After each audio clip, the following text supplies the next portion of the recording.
It's Zach Edey with Purdue men's basketball, and you're watching Boilers in the Stands.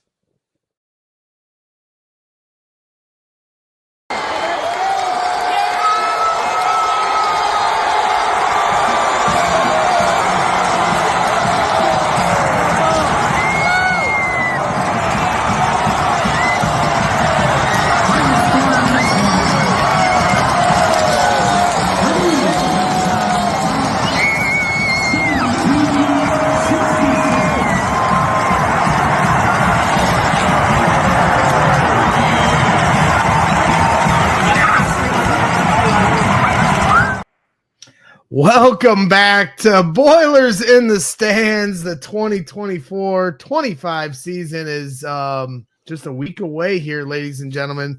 And we are back. I am your host, Kraig Bowers Jr. Alongside me, as always, is our guys, your guys, my guys, Joe Jackson and Kraig Bowers, who have been working hard this entire offseason. They haven't had an offseason. They haven't taken a break. I've been chasing Chicago Bears dreams here with CHGO Sports, but these two guys been giving you previews every single week to different teams, different players, and then, of course, your Purdue Boilermakers. And this is going to be a new look team. Obviously, no more Zach Edey, who's trying to take over NBA world domination, and we're all going to be rooting hard for him at Memphis. And now we find out what life is like without the greatest college basketball player in the world. So, I mean, you guys have already been in the thick of it, Kraig. I know you've gone to a handful of practices already. And, so I know you guys already know, but for viewers that are tuning in for the first time this season, Kraig, I'll start with you. A, hey, how are you doing? And then B, what should we expect? What should I expect when I lay my eyes on this team for the first time on Saturday? Yeah, well, first of all, Greg, it's just good to have you on the show. You can see all the viewers chiming in of, oh my God, Braggs is actually on the show. So while we've been laying some work down, fans are certainly excited of the show, are excited to see you on here too. Glad you made it back from London, even though it sounds like you carried a cough back with you. Yeah, barely made it. But yeah, it's gonna be a new look team. And I think anybody who went, Joe and I didn't get to go on Saturday actually. But just from the video clips that I saw and what people were reporting, I think if you were there, you saw this is going to be a different version. It's not going to be near as many just straight up, post-entry passes, touch-ups. Sure, we're still going to feed TKR, but TKR also likes to face up and take people off the dribble and work his way down. I think you're going to see a lot more perimeter-oriented offense. And with some of the new guys that are brought in, they're pretty lethal from the perimeter too. So think it's going to be a little more free-flowing, a little more up-tempo, and an exciting brand of basketball. So, Joe, when you talk about this new brand of basketball, and we've seen it, I think maybe fans forget about life before Zach Edey, but there was a time where, they played on the perimeter and used a guy like Matt Harms to kind of clean everything else up, right? And you had Carson Edwards and Ryan Klein kind of leading the way, so what is your expectation, Joe, that, because for me, when I talk to Big Ten fans, especially, at CHGO, there's such a different disparity. You got Northwestern, Illinois, Wisconsin, all these different friends. And I've been flexing on them. I even though I haven't seen this team yet, knowing the way Matt Painter always has his teams ready to play, knowing how Matt Painter always finds the correct identity for every team, I'm like, hey, guys, Purdue's winning the Big Ten again this year. I don't, whatever you think you're going to do, have fun with that. I'm excited for you, but this is still Purdue's conference. Am I wrong in saying that? No, I mean, they're going to be right at the top until proven otherwise. Whether you have them number one or not preseason, the Big Ten is so wide open. You could have them anywhere from 1 to 3 or 4, and it's not like a big deal because there's not really a big difference between number 1 and number 4. But it kind of goes with even just the Big Ten preseason player of the year. Like, it's Braden Smith's award until proven otherwise. Maybe he will be proven otherwise, right? And somebody else will overtake him for that. But there's nobody else that you would pick right now. And Purdue kind of, I think, can fall into that too, of just Painter's the best coach in the conference. You bring back, the best returning player in the conference for sure. You still have talent. Painter just kind of always finds a way to be good. I mean, what is it like? Painter's had one is it 1 or 2 seasons under 500 in Big Ten play in like the last decade or something like that. I'm pulling up the exact stats now. Yeah, the 2020 season, he went 9-11. The last time he was under 500 in Big Ten play was 2014. Besides that, yeah, I mean, this is, and even digging in deeper, he hasn't had less than 12 Big Ten wins since 2014, except for that 2020 year. Like, this is a dude, and this is a team that just wins. And I'm probably undervaluing it a bit even going into this year, but like, Painter's just that good, and that is a big help for helping this team find success. Yeah, it's going to be interesting. They're going to raise the banner, right? I mean, all those years of rival fan bases making fun of the lack of tournament banners, at Mackey Arena, and now a new one gets added. So it'll be fun to see that get raised. And, for fans, I think that we'll always cherish the run that Purdue had, going to Arizona, going to the Final Four, going to the national championship, even though they did fall short to a really tough UConn team. But I know Matt Painter and this team, that they're already past it. And we might dial up Matt about a question for last year because, we haven't had a chance to speak with him, obviously, since that whole season wrapped up. But at the same time, the way Matt Painter has just kind of set the bar of expectation and continued to raise it every year. And you have a new class, all these talented freshmen coming in. It's setting a precedent for every single recruit that comes in, any recruit that's considering playing for Purdue. You look at these guys, Zach Edey, Jaden Ivey, Travion Williams, every single player down the list, Sasha Stefanovic, like every single guy has set a precedent for this team. And when you come in here, there's an expectation of this is how you're going to operate if you want to succeed here. And if you trust the program, you trust the coach, trust the coaching staff all the way around, good things are going to happen to you. So it's going to continue to be an exciting time here for Purdue basketball. Yeah, for sure. I do want to go ahead and give a shout out to our sponsor for today's show. BJ Rule is a Purdue graduate and current Lafayette resident, has close to 15 years experience helping buyers, sellers, and real estate investors in Lafayette and surrounding areas. If you're looking to buy, sell, or invest in real estate, give BJ a call or text to set up an appointment to see how he can help you accomplish your goals. Your home will likely be the most expensive purchase of your life. Have the experts with Rainey & Company at Keller Williams on your side and let BJ help you navigate this process. And for those of you guys who watched the show, he sponsored a lot of the episodes last year too. He's a personal friend of mine. Trust BJ a lot. If you have realty needs in the Tippecanoe County area, go ahead and give BJ a call. Yeah, absolutely. Thank you for reminding us, and we appreciate BJ Rule for jumping on here in the last couple of days once we got this interview facilitated. So yeah, I mean, it's going to be fun, man. We're going to be doing these. If you're new to this program, we do post-game shows after every single game.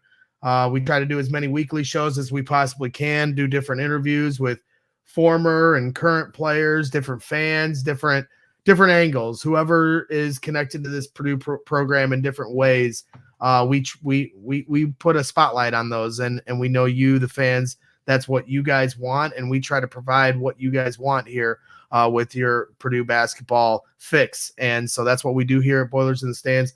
Last year was a really fun ride for the team, but it was also a really fun ride for us here, for what we're doing. And each of you have helped us so much and supported us and being able to support us all the way to Arizona. We had some big parties out there. Was really humbling. So now we're going to hit the reset button, start back over this year. And we look forward to a long season and a long journey. Where do they play the Final Four this year? San Antonio. San Antonio, because then next year is Indianapolis, right? Yes. Yep. Yeah. Yep. So the Ant Wright in the chat saying, where are the bagels? No bagels this morning. I haven't even had time for my coffee because I'm on Central Time. These guys are on Eastern Time, so it's even earlier for me. But happy to rise and shine here for the one of, if not the best coach in the country, Matt Painter. Here will be joining us here real soon. So It's like I'm just knocking off the rust, right? You guys have been dialed into this, and for me, I'm fully entrenched in football coverage and talking Chicago Bears football, and it's been a fun season, but I'm excited to get back into the basketball gear. Basketball was always my first love, and no better thing to do than go to Mackey Arena and watch games. So, I mean, obviously, one of the things that I think we'll talk to Matt about is the expansion of the Big Ten. And so it's going to be interesting to see, these new teams. The fact that UCLA is coming to Mackey Arena. I know they played in that tournament, right? They played in the tournament game at Mackey, right? A couple of years ago. It wasn't against Purdue. Yeah, it was against MSU, I think. Because that was the year they went on the run, right? So Yep. Now you get UCLA coming to Purdue. It's going to be interesting to watch the gravitational force that is the Big Ten and the style of play that is the Big Ten, and seeing these new schools come in and really have to gear towards the way the Big Ten is playing. I have to imagine, Joe, do you feel like that's the way? Because UCLA is a powerhouse a lot of years, right? And they bring in star-studded talent. But I think even so, despite whatever talent they bring in, they're still going to have to play by the rules of the Big Ten, don't you think? UCLA, to me, is a team like Cronin's going to love the Big Ten.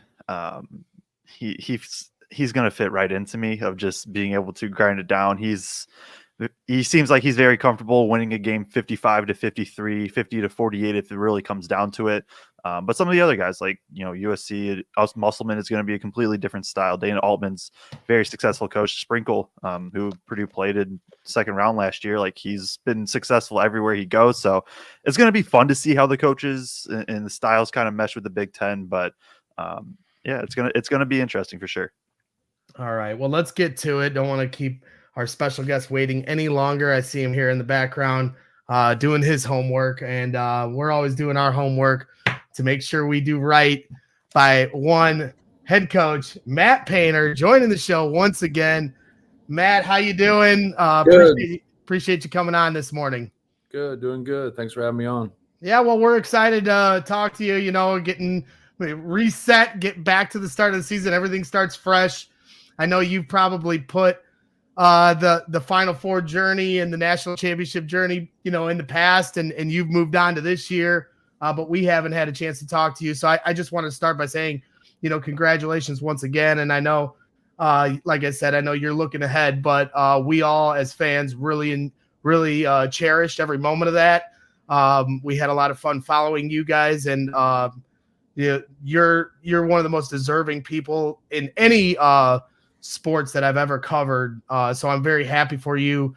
Watching you and Robbie Hummel at Detroit will be a moment in time that I know that you guys cherish, but me as a spectator standing off to the side was one of the coolest things I've ever seen. And it was one of the most authentic moments I've ever seen in sports. And so you have a lot to be proud of. Everyone in the program, former and current, have a lot to be proud of. And I just want to share my thank you, all of us and all the fans that watch this show. We can't thank you enough for everything you've done for the Purdue basketball program. So with that being said, I want to leave it off to these guys. Joe and Kraig have been dialed in all off season, doing previews, talking about this team, going to practice. I do Chicago Bears coverage, so I'm going to sit in the back, be the producer of today, let these guys do right by you and dial up the right questions that I know the fans wanted to ask. But I did want to start by saying thank you for everything you do. I look forward to pestering you at Mackey Arena here soon. You can scare me at a press conference here soon. I know you will, like you always do. So, but again, just wanted to say thank you, and I'll throw it to these guys. Yeah, thank you. I appreciate that. Of course. Yeah. What Greg didn't tell you is in our post-game show after the Elite Eight game, he cried like a baby on air continuously.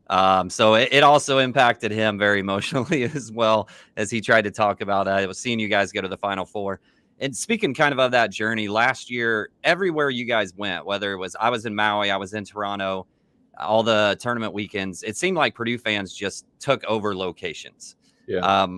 Were you able, and especially the Final Four, it seemed like 2/3 of the fans in that stadium at some points were Purdue fans. Were you able to ever kind of take that in and soak that in? And what's that mean to you and to the team as a whole? Yeah, I think you can take it in. Like when we go out for when we go out for that practice, I think that's when you take it in, just being out there and having fans out there. And like, I'm used to being at Final Fours, just not having my team with me. Right. And so like I've been a part of those crowds. Like I've went to a lot of games. I don't go every year, but I've went enough to where it's like I've sat all over those arenas. I've had the worst seat. I've had the best seat. I've had a lot of in-betweens. So like I had row 1, seat A, row A, seat 1, however you want to do it, when Villanova hit that shot against North Carolina.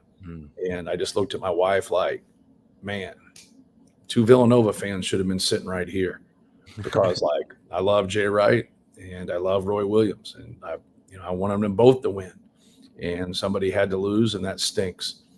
But like, so I've been a part of all that, but we were in full force. There was no doubt. Like I think the nation kind of saw the support that we have, not just in home games, but nationally. And we've had a lot of success. There's no way around it. And you want to keep that going and stay on edge. And I just told somebody the other day, like, think about, we have one senior and he's never lost a non-conference game.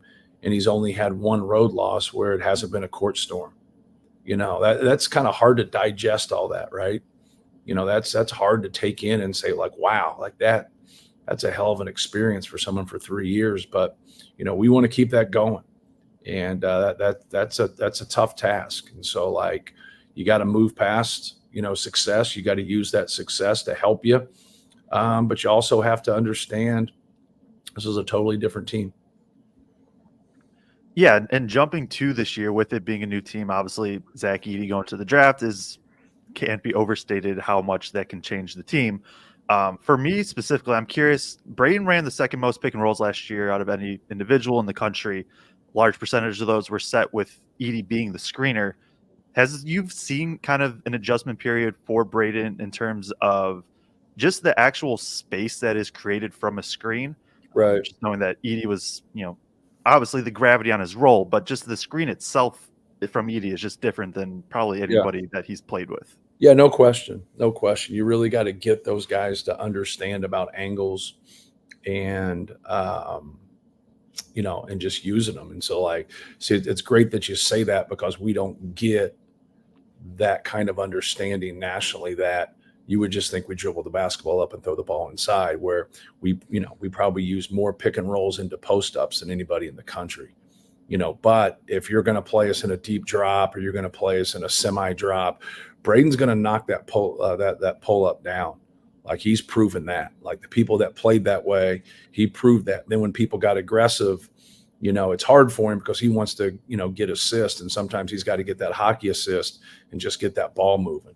And so like we're going to run even more for him. Like, he's obviously going to probably lead the country in pick and roll volume this year. And you just want the basketball in his hands, and you want him to be able to also understand when they're trying to take the ball out of his hands, he's got to get it out of his hands quick and then get it moving, and then get them behind plays, get them in 2-on-1s and 3-on-2s, and just overloaded sides, or however you're looking to attack. But no, we're excited about it. We're excited about the season that he's going to have, and and where we are with what we're running. But in terms of like setting screens, like we don't have Zach Edey, but we don't have small people either. So like we have kind of those 4 or 5 guys like Raleigh, Trey Kaufman, Caleb First, and then obviously we have 2 7-footers in Daniel and Will. So like we still have across the board, we still have great size. We just don't have Zach Edey. So, but yeah, we can still get him open on ball screens, if that's the question. Yeah. Kind of jumping off that a little bit too, looking at this year's teams.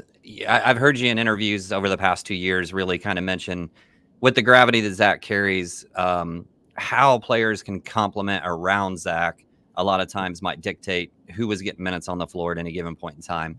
Yes. With that gravity gone, this maybe feels like a team that's maybe a little bit more scoring by committee, rebounding by committee. Are there different attributes that become more important now? Like being able to create their own shot or that type of thing? Looking at Yeah, this year's it's a really good question. I think you saw with kind of the in between Braden and Fletch in their first year, and then you saw what Lance Jones did for us. But if you kind of dive into those weeds with like Lance and why he was successful for us, is that it gave us another ball handler. It gave us someone that could defend somebody in the open court, and Braden didn't have to do that. It gave us a guy that could make a shot, and so that was a big piece of Zach, last year, of playing more people that could make shots or just be a threat on the offensive end in some capacity. And if you didn't have that, it just didn't make a whole lot of sense to play those guys as much, because that was always the help guy. That was always the people. They would clog things up. They would muddy things up. And now, like, it wasn't that we couldn't, schematically handle that, but it just was a little bit harder. Now, when you had more space with everybody that can shoot the basketball. So when you have Miles and you have Cam and you have Mason and you got, your 3 starting guards, and that's your blend. And then Trey Kaufman was more of a post-up guy, even though he can navigate things from the mid post and the high post and do some things. That's what it really came down to for us. And that's what I think you have to look at this year. I think that's where Jakari Harris has really helped his cause, is that he kind of fits that role better than anybody, but he's also defended better than the other guys. He has more of a conscious effort to defend and have some discipline as he's learned in our system. It's a little bit, takes a little bit of time to kind of get to the rules and know exactly what you're doing in every possible situation. But that's what's really helped us is that blend. And, when you think offense, I go back to 5 years ago, we scored 99 points to beat Tennessee to go to an Elite Eight. I just said, man, you got to keep scoring. You got to keep scoring. And if you go look at when we stub our toe in the NCAA tournament, you're just like, you can't score 60 points against Farley Dickinson. Like, you can't score 60 points against St. Peter's. But it's still, if you kind of look out there, you got a guy or two, or even more than that at times, that really aren't that skilled offensively. And that's where we've, that's been our model, where we've really wanted to have a lot of skill out there on the court, guys that can shoot the basketball, guys that can stretch the defense, just putting people into binds, right? How are you going to handle Trey Kaufman in the mid post now? How are you going to handle him in the low post? Are you going to stay one-on-one and just play? Well, that's great. I think he's a good one-on-one player, and we'll stay aggressive right there. Are you going to double him? So, just depending, are you going to run at Braden Smith? Are you going to take the ball out of his hands? Are you going to blitz his ball screens? Are you going to trap his ball screens? Now, when you do those things, now you got to look to attack. And the people maybe that aren't as skilled, you got to be great at diving. You got to be great at your 45 cuts off the wings, cutting out of the corners. You got to be able to generate layups. And I know that's profound, but you just do. You got to be able to get the ball in the paint, generate layups. And that's the whole key to the defense. The defense is trying to stop that. The defense is trying to keep the ball out of there. So I think that's, when you look at before you can win, you got to figure out how you're going to lose.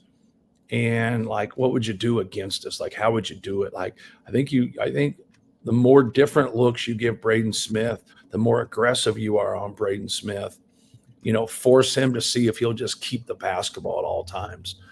Can he get it out of his hands and get the ball moving? Well, that leads to who we play. So if you're going to double us in any capacity and do anything, the guys that can shoot the basketball, the guys that are skilled, especially from a decision-making standpoint, because skill has something to do, more than just shooting the basketball. How well do you pass it? How well do you move it? So, we want to orchestrate one of the best offenses, if not the best offense in the country. I think we still can do that. It's a big statement, but that's what you're trying to do. I got our guys the other day when I gave a speech about shot selection. We each do a seminar to start the season, and my seminar every year is about shot selection. And I brought down 2 plaques.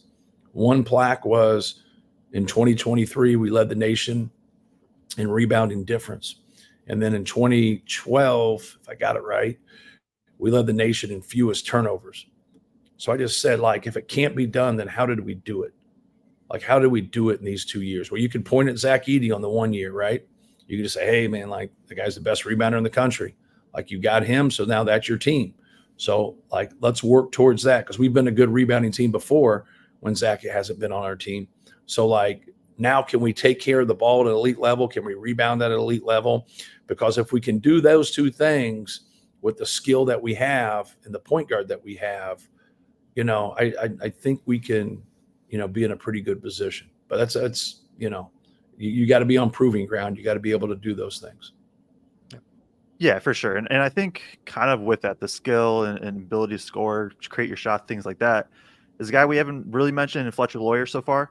I think early in the offseason, during one of the open interviews or whatever, you mentioned it is a priority to get Fletcher Lawyer more looks, more design looks. Obviously, a lot of his stuff came off ball, catch and shoot, attack closeouts, things like that last year. Right. When you look at his on-ball stuff, there's a lot of, we've talked about it on the show a lot, Chicago, and then pin downs and sets like that. Right. Is it, for getting him more looks, is it just kind of those sets in an expanded volume, or are you looking in other ways to try to get him the ball and get him more looks? Yeah, no, I think exactly what you said. Just a diet of all those things. Fletch is very good with angles. And so, like, that's something, when he has angles, he needs to be aggressive. When he doesn't have angles, he needs to move the basketball. I think a lot of his volume will come to his decision making. Like, if he's making good decisions on being aggressive when he has angles versus moving the basketball when he doesn't. And so, like, there he gets a go screen, he gets out of it. He's created an angle with his movement. Like, that's a great example of times where he needs to really go after it and look for his. But when he does that with guys that are straight up, that aren't into a closeout or aren't adjusting to the basketball, now that's more where he has to move the basketball and get into action and let that action work for him to create that advantage to shoot it, or create that advantage to get that angle to drive the ball and make a play for himself or his teammates. Yeah.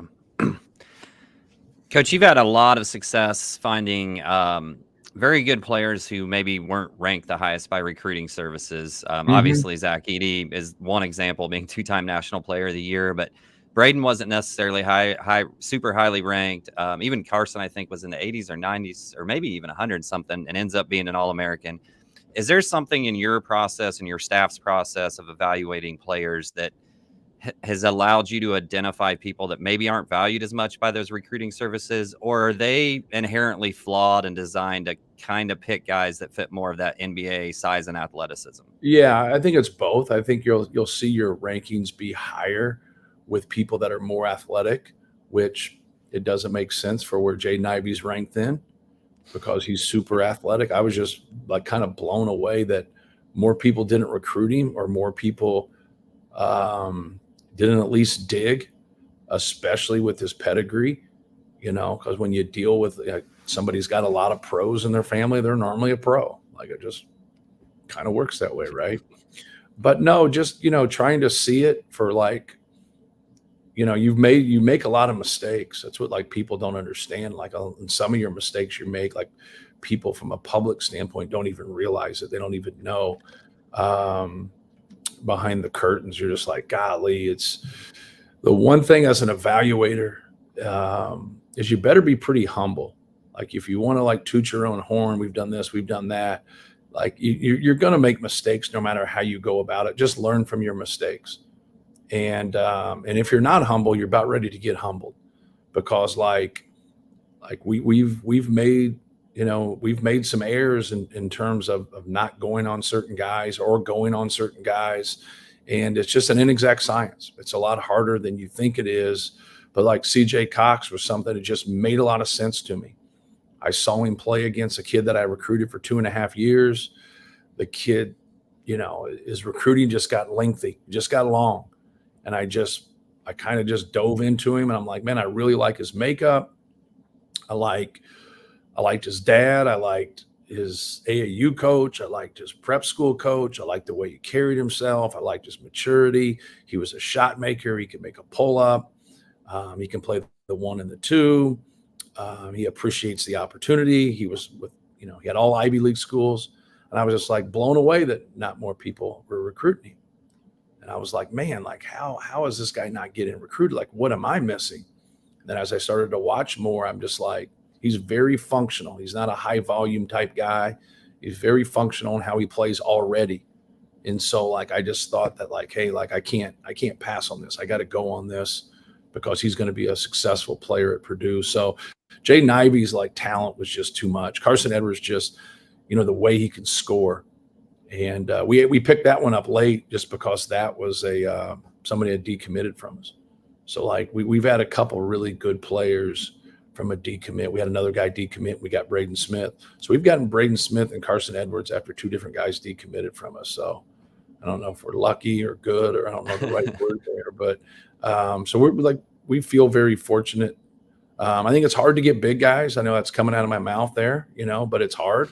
Like, you'd be surprised. Like you'll recruit guys and they'll go somewhere, and the school's a good school and they produce pros. They've won, but they haven't done that good of a job with big guys. They just haven't. And they'll turn right around and they'll go to those schools. I'll just be like, man, that is ridiculously foolish. And I'm not even coming from a biased standpoint. It's just like, how can't you see the development? How can't you like understand that? There's a lot of schools that are out there that are good with good coaches, but it's different with big guys. I think we could all go online, like pop up and say, okay, here's the 4 or 5 schools that my son was a 7-footer where I would think about looking at. I would like Wisconsin and Gonzaga and North Carolina, just not the only places, right? But just like, hey man, they're pretty traditional. The bigs are going to touch the ball. They're going to get some development. They're going to play with other good players. They're going to have a chance to win a championship. And so I'm blown away in recruiting when like talking about a championship kind of gets like pushed to the side. They kind of ho-hum it. Like, hey man, like the school we're going against, like we've won 4 out of 8 Big Ten championships. And then like, they'll just like move past that. I'll be like, man, isn't winning important?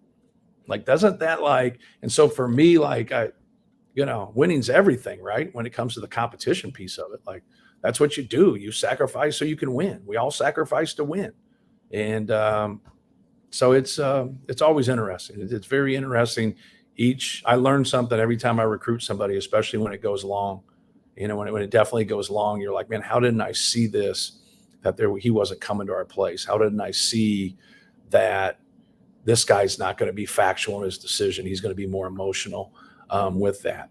And I don't know. It's very interesting at times. Yeah, and kind of piggybacking off of that, the college basketball is going to go to 15 scholarships, I believe, starting next season. Yeah.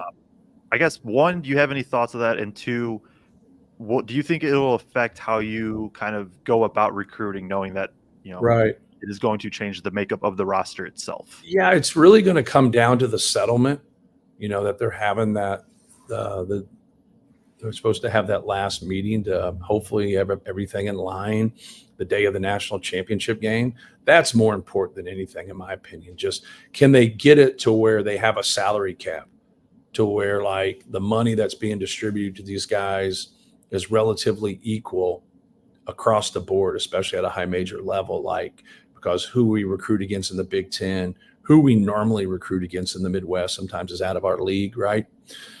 Not all teams are in the Midwest or Big Ten teams. So when you look at it from that standpoint, I think that's more important to get that clarity of having that salary cap, to where you don't like big market, small market, like you're professional, right? It's kind of crazy to say that, but as we see baseball winding down here in the World Series and you saw Cleveland in there, like, good for them, like good for them for what they've been able to accomplish to where they're at. Is that something that can be consistent, or is that more of an outlier? Well, that's where we kind of are, like with everything in our business right now. Like, one team has more money in our league, so they get better players. Like that's kind of happening with a couple schools, more than a couple schools. And then the other schools just kind of like, they're treading water. Our success has helped us. Our education has helped us. And our name, image, and likeness is better than what people perceive out there, because we're not out there just like float. Our money that floats to like our incoming players has been consistent. So like we stay with the same amount. Like I don't give an incoming player more than another incoming player. Now, once you want to be productive at Purdue, now we'll move on that. And so like, we'll see if our parameters can stay still when we find the parameters that they set for us. So I'm still not sure, because if you use your 15 scholarships, you got to pay 15 people. You got to look at it that way too. So like now, like they got guys out there now and coaches out there that are offering kids like astronomical amounts of money. Well, the settlement hasn't hit yet. Like, how do they know how much they can give them when they don't know who's on their team and they don't know how much they got in their piggy bank? Right? Like I don't understand. I have other coaches call me and they'll be like, hey man, what's the deal with this? How can they do that? I'm like, I don't know. I don't know how they can do that. And then you got recruits and their parents and everybody out there. How are they supposed to take it? Like, you know, and so like, they don't know like what's up. And so like, we just, hopefully we can get to that point in the spring, but we got to get some equality there in terms of, you know, one team can't have X in the kitty and the other one has Y. We all have to have X. And I don't know how they're going to shake out like high major teams that don't have football either. Like I'm yet to hear a good answer on that. Maybe I just haven't been paying attention. I don't know, but I haven't heard that piece of it yet. And that's what like we want to be able to do. Like we want to be able to, I think we have the healthiest, one of the healthiest, because I don't know everybody's situations that are out there.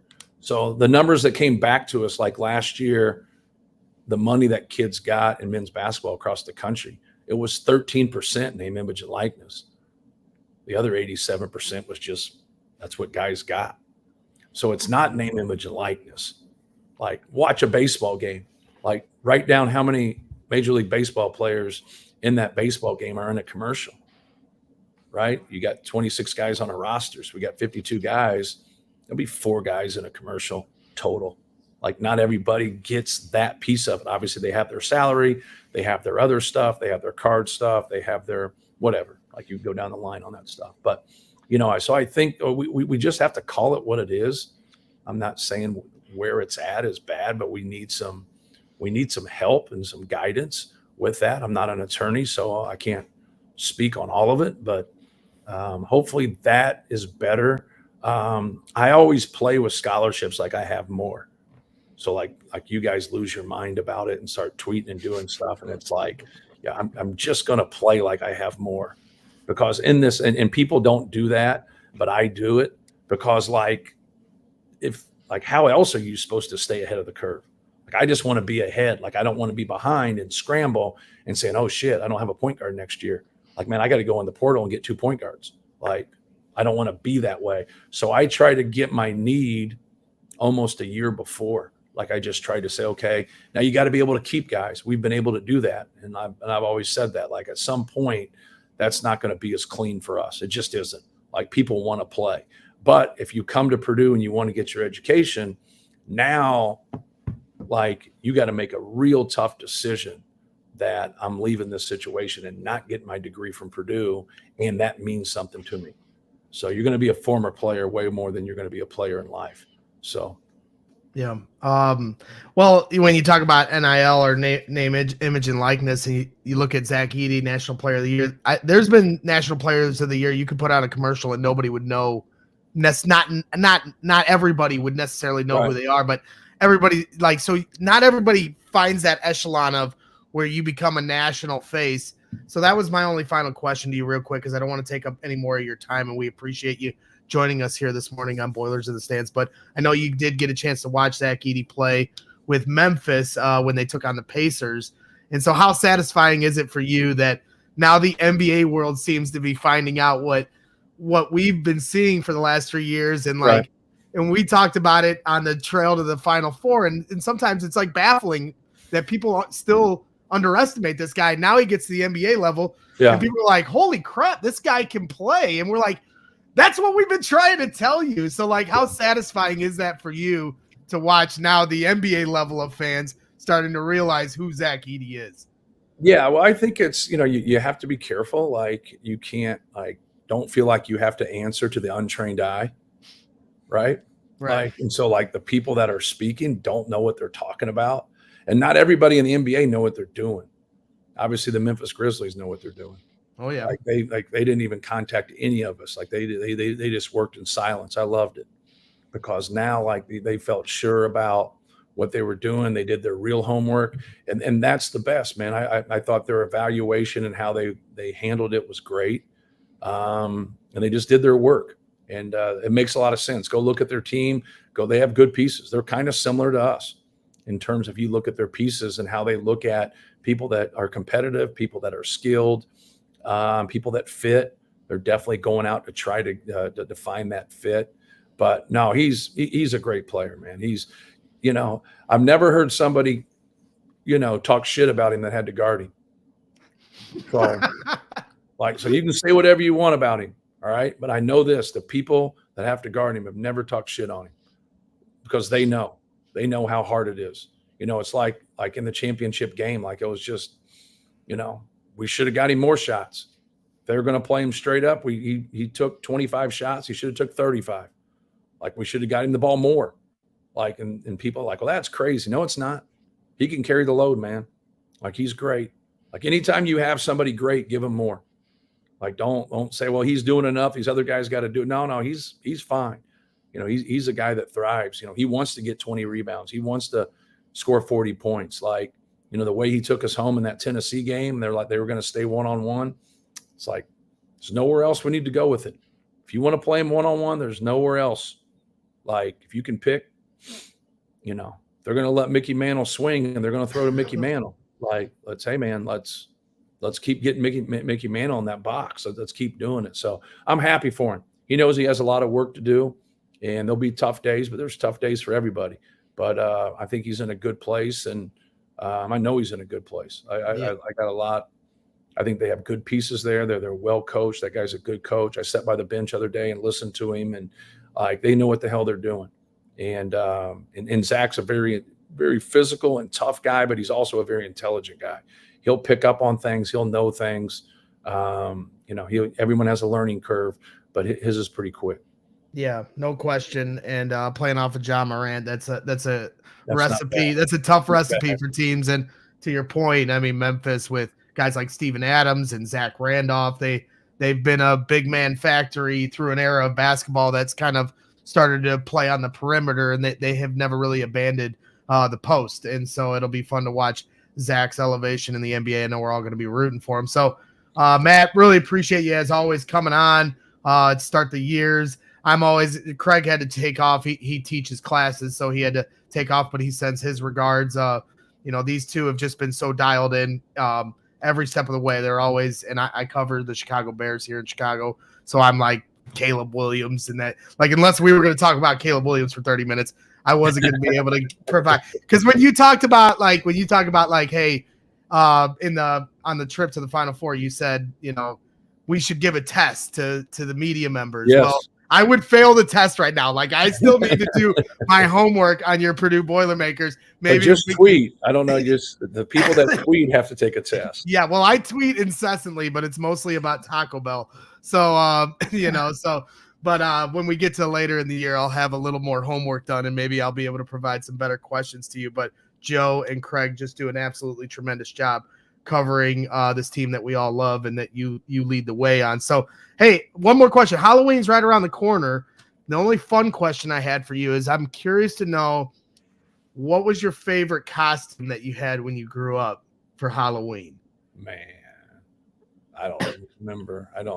I dressed up about 7-8 years ago.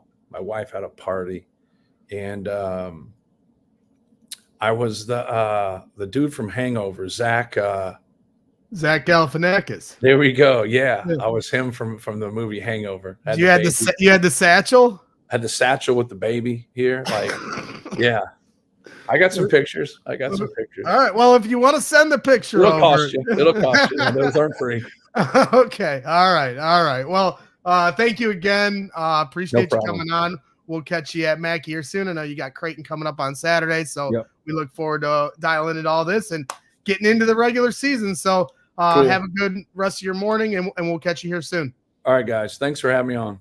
Always. Thank you, Matt. All right. That is Matt Painter, head coach of the Purdue Boilermakers. And that's right, Blake. Bragg's in mid-season form on his Midwestern goodbye. You're damn right. Kraig kind of threw me off there. I didn't realize he had to jump so quickly. I knew he had class coming up at 8:30, so 9:30 his time, of course. So, but Kraig obviously killing it. You guys did a great job with that. So, it's always fun to kind of reset with Matt start every year. He's, obviously one of the best in the business, one of the more insightful people you can interview. We're lucky here as Purdue fans to have him as the head coach of the program we all love. So it's always cool to kind of, set the tone for the season by him keying in on what we need to be keyed in on. So, him talking at length about CJ Cox, I think for fans that haven't had an opportunity to really see what he's all about yet, that's the kind of thing that gets your antennas up, right, Joe?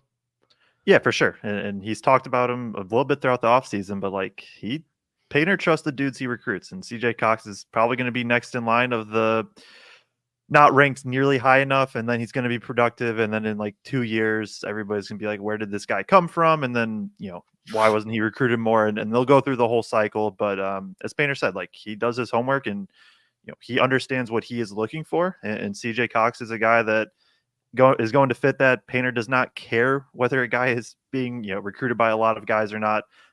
Because that's what you also see sometimes is one, it's a domino effect, and you hear coaches talk about it. Once one team jumps on a guy, then that's when all the other teams start coming in. But it's hard for teams to kind of be that first. Painter is not concerned with that, and he's willing to just go after his guys.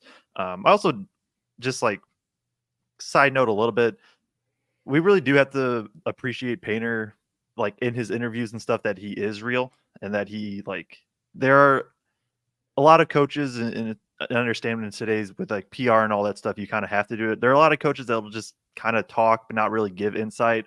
Painter gives insight every single time you hear him talk. And I don't think we can say enough how just one, that makes it a better interview, but two, it's just really cool to actually hear. Yeah. John Randall saying Cox was really good at the scrimmage as well. And typically we always go to the scrimmages, but we all Joe and Kraig had some business things to attend to. And I just got back from London from the Bears trip with CHGO Bears, and came back with a little bit of a sickness, and I didn't want to start spreading that to the team with their season right around the corner. And so I just reached out to typically that's where I go and harass Coach Painter about coming on the show. And so I just instead kind of sent him a message, and he was receptive right away. Late Friday night answer to a text to little old Braggs, here with Boilers in the stands. So that just shows you the character he has. He doesn't look down on the little guys over here. I'm sure he has much bigger interview requests than us, but every year he always does right by us and jumps on. And I know our viewers really appreciate it. So, I was going to tell him, I really enjoy what you guys do, Joe. Craig's not here to throw the flowers, but for people that are new to the program, I did this show 3, 4, 5 years ago by myself, and now this is their show. This is not my show anymore. This is Joe and Craig's show, and I jump on when I'm available. And it makes me really proud to watch you guys, weave your way through an interview like that. You guys, I think he said great question 4 times in a row. I know I would not have been able to provide great question, elicit the response of great question too many times. You never know. You never know. A squirrel finds a nut every once in a while. And everybody knows I'm the nut of this program. Brad Prather in the chat saying Boilers in the Stands is the gold standard now. Thank you, Kraig, Joe, and Greg, and of course, Coach Painter. So, we can kick it around here a little more. However you want to wrap this show up. Obviously this is kind of an interview-centric show. As I've said, if you're new to the program here, please hit the like button while you're hanging out. Subscribe to the channel. Then you can get notifications when we're going live. And we always kind of, put our preview link up, so our shows are coming, because sometimes the interviews come at the behest of when the player, the coach, or personality, whoever we bring on, whether it's a writer or a reporter or whoever, typically we try to leave it to them to make the schedule work for them. So we don't always have, aside from our post-game shows, which are immediately after every game or as fast as we can. With home games, we typically will, go to the presser and do what we can there. But our weekly shows where we have interviews, we kind of move them around to make it work best for the players that we bring on. So, Rowlett Boiler here in the chat saying, Joe, what are you looking for against Creighton? Obviously, it's an exhibition. Last year they played Arkansas, was it, on the exhibition? Last year was Arkansas, and that was like a really good game. It went to lost. what? They lost, but it went to overtime or double overtime? Just overtime, right? I think just overtime. It was a great game though. Like it felt like I know the minutes weren't exactly what it'd be if it was a tournament game, but it felt like a tournament game. And when Purdue lost, like you felt like it was a notch against their season. And I remember Purdue fans, like obviously fans are going to overreact, but like they were like worried about things, but it was just one of those opportunities to get yourself ready, right? So what are you looking for? Rowlett wants to know with Creighton, knowing that it's an exhibition and they're going to be working on some things. So like who to watch for, but specifically what to watch for with Painter trying to figure out what his rotations will be. Yeah, and so I'm gonna start this. Me and Kraig have floated the idea, and I don't think we've looped you in, Braggs. I think the plan is we're gonna do like a 10-minute kind of preview video, maybe not a live show, but just like a quick video on YouTube. So be on the lookout for that sometime over the next day or two, and we'll go a little bit deeper. But for me, it's just a lot of it really is just what does the rotation look like? What does the defense look like? Offensively, I think by a lot of major media outlets, even just fans and of Purdue or not Purdue, all the talk I feel like has been, oh, what does Purdue do offensively without Zach Edey? Can Braden Smith be good without Zach Edey? Which he will be. For me, it's defense though. Like Edey covered up so many flaws defensively, and part of it was style, right? Where you just wanted to force guys into Edey. Daniel Jacobson, obviously, he's 7'4". Berg is 7'2". First and Burgess are both these kind of athletic 4.5s. Like there are people that can still protect the rim, but what does that exactly look like? Does it affect how some of these perimeter guys play defense, right? Whether it be if Jakari's starting or CJ Cox gets minutes, those are going to be two guys that are going to be in for defensive purposes first, and then obviously also their ability to knock down shots, play offense at the other end. But are they allowed to pressure the ball more? Is Braden Smith going to be pressuring the ball more? Like there's just things like that because Zach Edey isn't there, and Zach Edey just was one of the best defensive players in the country last year too, and that was kind of overlooked at times. It covers up a lot. What does Purdue do with him not there anymore? What does Purdue do with rotations? In terms of like, those are going to be the big things, right? This again, exhibition, and I've watched all the Big Ten exhibitions that have happened so far.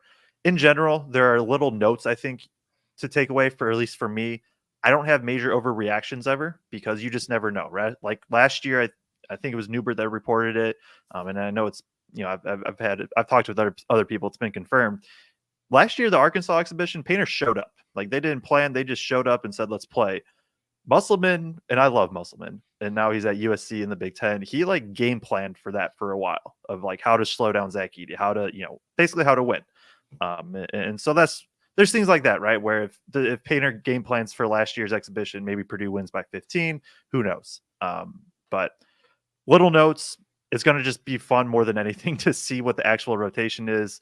I think from the Sleepers media side, there's kind of the joke meme going around of like who's going to be the starting five pretty much, and saying that Painter's just kind of messing around with that as well.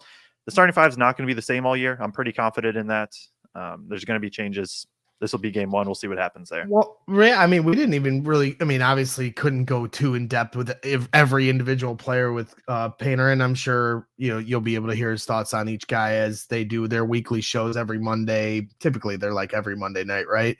And so, where he does his weekly interview with, man, I'm like losing my mind here, but regardless, we didn't get a chance to talk to him about Camden Heide, who really started to emerge at the end of last year. And he's somebody that I'm really excited to watch here take the next step in his evolution, with Purdue. And so it is going to be interesting to see how these rotations shake out. I know you say you're not as worried about the offense, so that's encouraging, because typically you're pretty on the nose with the forecasting. I can remember before every game at the tournament, I'm like, I could like the vibe check with Joe was what would make me feel, less stressed when we go into each game because you really understand the matchups when it pertains to basketball. But at the same time, with Zach Edey having such a gravitational pull, and now it's not going to be like that. Like you guys talked about, or Painter brought up, hey, if they choose to double us, then what do you, I don't like, to me, if I'm going against Purdue going into the season, I'm making Purdue prove that they need to be doubled. Anyone on the court, I'm not doubling you, because anytime you double, this isn't reinventing the wheel thought of basketball here, but anytime you double, now you're chasing, if you have a team that has the ability to pass. So if I'm playing everyone straight up and I'm seeing who can beat me off the dribble, and if you can't, then I'm going to lock you up and we're going to start creating some turnovers and go the other way with the basketball. Because now you don't have that gravitational pull where 2-3 guys got to suck into Zach Edey. Now it's kick out, bop, bop, bop. And all of a sudden, like you said, like Painter said, the hockey assist, knock down 3. They'll be able to facilitate those plays, still, but they won't come as consistently where it was every time down the court where you were beating teams to a bloody pulp with this. Now you're going to have to get much more creative, with your Chicago action, all the different branches that come off of that action, and so many different, they have way more, tricks up their sleeve than just the Chicago action. But that is really, Joe, right, the foundation of what they try to run, especially with a point guard, with guards like Fletcher Lawyer and Braden Smith. Yeah, it is. It's going to be a lot of handoffs. For anybody that's new, Chicago action is just a pin down into a handoff. You'll see it run countless times. There's going to be differences, though, with I'm curious to see how they use TKR specifically, right? With a lot of the, handoffs and even just normal pick and roll, it would result in Mad Sis says need to run horns. They run horns a bunch. That was probably their most, honestly, for Edey, that was their most ran play. It was just a horns pick and roll, which. Oh no, we're getting to the board. Preseason board? Why not? Award-winning segment. Can you believe it? We are back. It is basketball season, ladies and gentlemen, and it's X's and O's with Joe. It is a little bit dirty. Was not I don't know. It's been a minute since I've used the board. Oh man, look how lucky we are. Horns formation is you have 2 guys corner, 2 guys kind of elbow extended. These called the slot. And then your ball handler up the top. One play they'd run last year. This is Braden Smith. He'd run off this screen right here. Edey, he dives. TKR, Gillis, whoever pops. And then it just goes here. And then it goes here. But what I'm talking about with here is Edey just seals this dude. He would just bury this guy underneath the rim. TKR is going to be a little bit more of right. He's more of a finesse, more of a face up, more of a short roll type guy in pick and roll, right? And what I mean by short roll is, when Edey rolls, he would roll all the way to the rim, right? You wanted him to essentially catch a lob and dunk it. TKR is going to be more of he's going to catch it at 10 to 12 feet out. Maybe he puts the ball on the ground once, gets to a spin move, or something I'll be looking for is what does the passing develop, right? Where I think he has it in him to be a positive passer. If he catches at the 10-foot mark and defenses just collapse, can he make the right read to kick out 3? So there's going to be definitely just some differences with how little things like that are ran. Long term, I'm not concerned. I think my take surrounding Purdue is I wouldn't be shocked to see them struggle a bit in non-conference. They have, once again, tough non-conference. Wouldn't be at some point they got to lose a regular season non-conference game. It's just got to happen. They're on a two-year win streak at this point, but I wouldn't be shocked to see them drop a couple, but then once Big Ten play comes around for them to be on points, right? Yep. Take a little bit of time to adjust to life without Zach Edey, but then once they get to Big Ten, be like, oh yeah, we have lots of talents. We're still good and going to be competing for a Big Ten title. Well, when you talk about, the way TKR's, the short roll and how he'll play as a big man on this team, I'm reminded of this interview I just saw recently with Joakim Noah, where he talked about how Brad Miller, former Purdue Boilermaker, great, and Chicago Bulls, big man, and had some great years with Chicago as well. Well, when Joakim Noah came to the Bulls as a young player, he tried to be a back to the basket post up guy, and Brad was like, "No, man, get up on the elbow, face up, be a facilitator." And Noah developed into a really great center who at some points in his career was averaging like 5 assists a game, Yeah. and so if TKR can take that kind of step here at the collegiate level, everybody's trying to figure out how they can find their pathway to the NBA, right? And so, TKR obviously has all the potential in the world. Everybody on this team does, but this is an opportunity here where TKR has been patient, waiting in the wings. I think all the big men have, with Zach Edey sitting there, and you kind of have to, bow down to the king. He's going to have a statue out there one day outside of Mackey, and so you're going to get him the ball. But now you have an opportunity here to make your own mark on this program and really exercise. And watching at the end with TKR and the focus he had in the Final Four national championship, I can remember interviewing him in the locker room after the game, and obviously the press, including myself, we're going to dial the coach and the players up about, being nostalgic about the moment and the storyline of how, everybody just was so grateful they were able to make the run they got. Well, he was not satisfied at all. He was not taking any bait questions about, being able to look back on it. He's like, no, man, I'm trying to win a national championship. And so, I think he's got that certain level of focus you want in a championship caliber player on a championship caliber type of team. So, I'm excited to see him make his mark here now that the lane is cleared for him, so to speak. So, it'll be fun to watch. So, we've got a long season ahead. It'll be fun to cover all of this and get to now for all of us get to see this team on Saturday. And as the games go, kind of start to really understand who this team is. And it will be a work in progress. When you talk about the team that made it to the Final Four national championship last year, or the team that should have made it to the Final Four with Carson Edwards and Ryan Klein and those guys, Grady Eifert, two totally different ways of playing basketball, two totally different pathways to getting there, to getting to that moment where you have an opportunity to cut down the nets. And, this last year's team was dominant from front to back, from start to finish. And, that was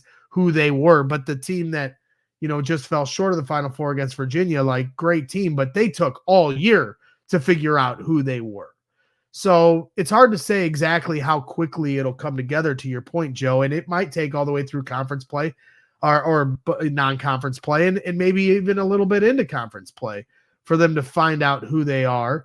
And so I think Purdue fans are going to have to kind of reset a little bit with how we've been trained to have expectations and root for this team game to game, because it's not going to be like it was the last 2 or 3 years. And if it is, maybe we'll be in for a pleasant surprise like a couple years ago where they were unranked to start the year, and then 2 weeks into the season they were number one. But that was because nobody realized Zach Edey was going to be the most dominant player that college basketball has seen in decades. And so I think we can fairly predict will not happen, regardless of our excitement of X, Y, and Z prospects. So this is certainly going to be a work in progress. This is going to be a fact-finding mission for Matt Painter game to game to figure out who they are as a team. And I think for us as fans, we all just kind of have to, as much as, we live and die by every game and every win and every loss, we're going to have to, have a little more patience than we're used to having and know that there's a bigger picture here at stake for the season and for the next couple years here with this recruiting class coming in. So it'll be a lot of fun though. It's not, Matt Painter's always going to have his team ready to play and give their team the best chance to win, as long as they're committed on the defensive end and they're connected, on both sides of the court, so that's the key, and it seems like, from a recruiting standpoint, they always seem to recruit the guys that will be willing to do those things. So, did you have anything to add? Sorry. Like Jakari Harris, he's a higher ranked guy, right? He's not, I forget where. I don't actually care about rankings when I avoid rankings when I watch film, because I don't want to have any like preconceived notions, but I believe he was like a top 60 or 70 dude. He may start, like, he's just that good. He might just start right away. And what he brings defensively, I watched, every single incoming freshman to the Big Ten. I watched film on them this offseason.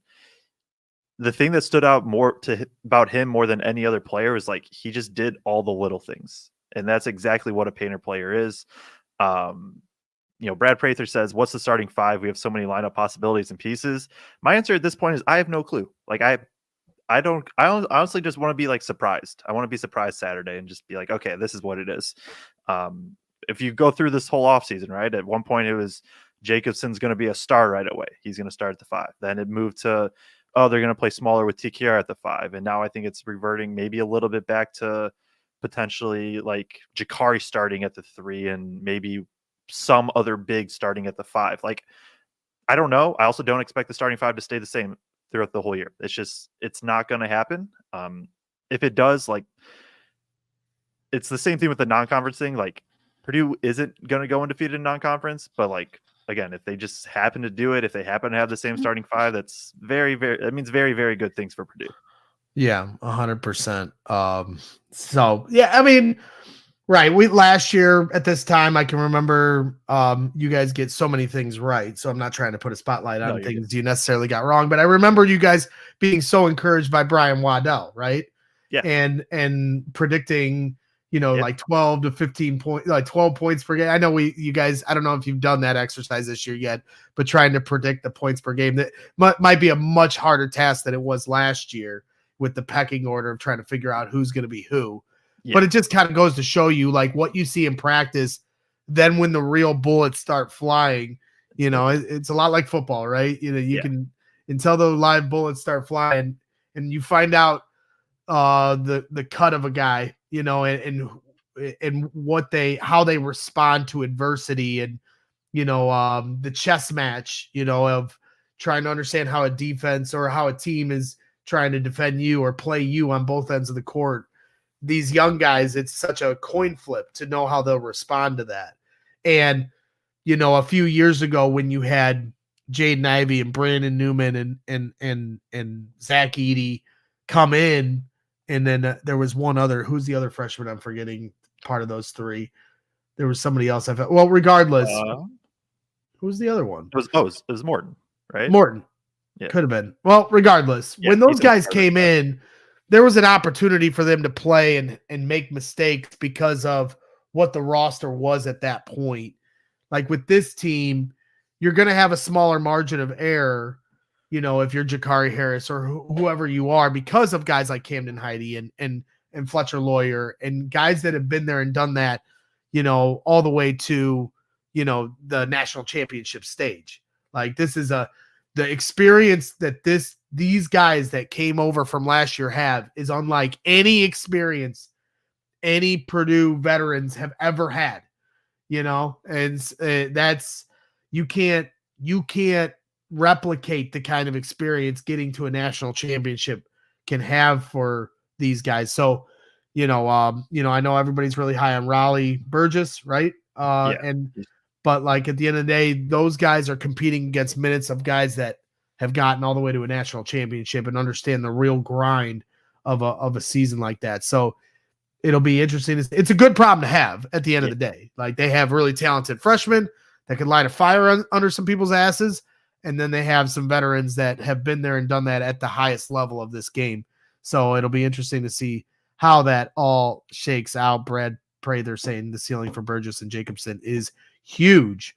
Well, this is big man you here at Purdue. So I'm sure they're going to develop him just nicely here, with Purdue at Mackey Arena. So I think that's it. I'm like, if I keep going any longer, the Midwestern goodbye could get ugly because I'm delirious trying to figure out how to talk basketball at this point. It's like surreal that we're already here. It's exciting, but just I'm like a baby deer trying to learn to walk around a couple bucks, and you and Kraig, you who are dialed in. So if you guys have, and if today's the first day you guys have tuned in, there's so many different previews that these guys, Joe has put out on his own with his Feed the Post that he does, but then also here at Boilers in the Stands, they've done so many different previews of different videos. So if you're trying to get through your work week to make it to Creighton, to make it to the regular season, there's a whole off season of shows that you can run through here that'll get you to next Saturday. So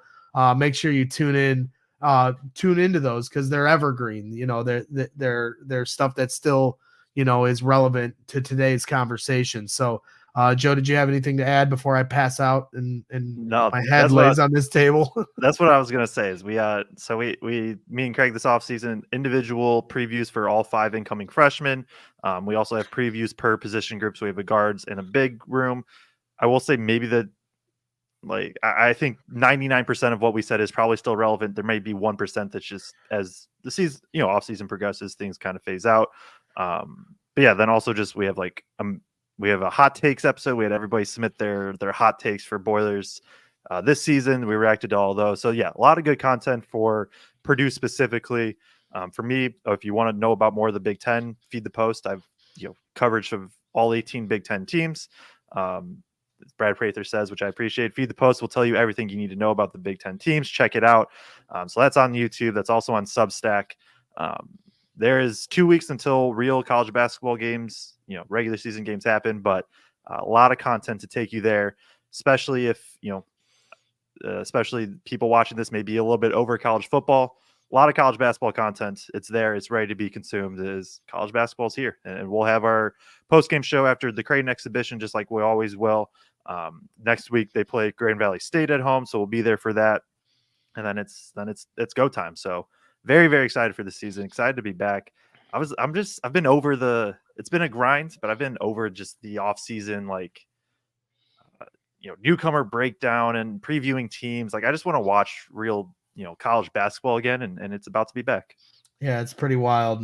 So thank you to everybody that tuned in. Jeff, John, sending some love here to end the show. Appreciate you guys. And also shout out to BJ Rule for jumping on board here. Make sure you hit him up, 317-345-4600 for all your real estate needs. We appreciate you, BJ, for jumping on board for this show.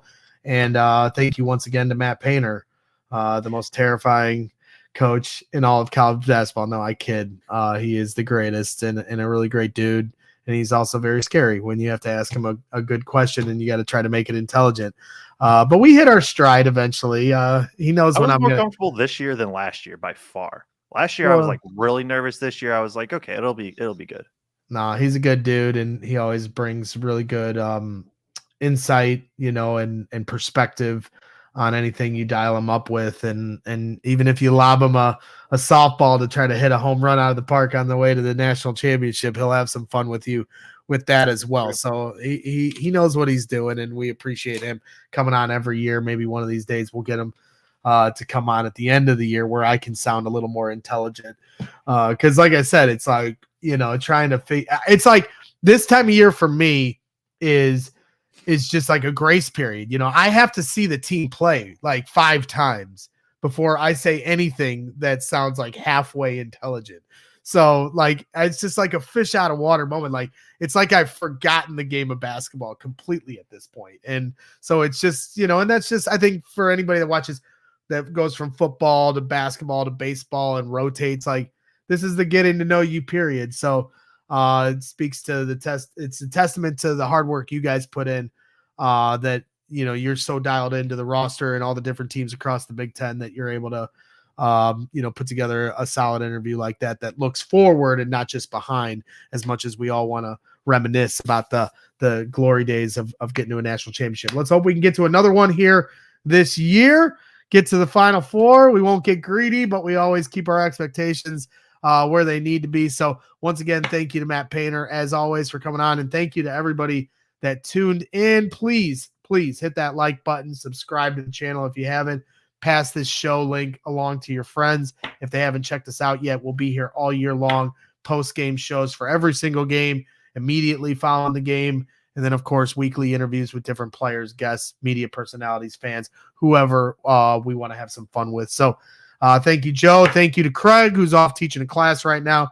Appreciate your guys' hard work. And we will see you guys. Stay tuned for updates on when little preview show for Creighton comes up on Saturday, and then maybe even a post-game show following the game on Saturday. So just stay tuned for all of those updates. Thanks again. No more Midwestern goodbye. We'll save those for the rest of the year. So have a great rest of your week. And always, boiler up.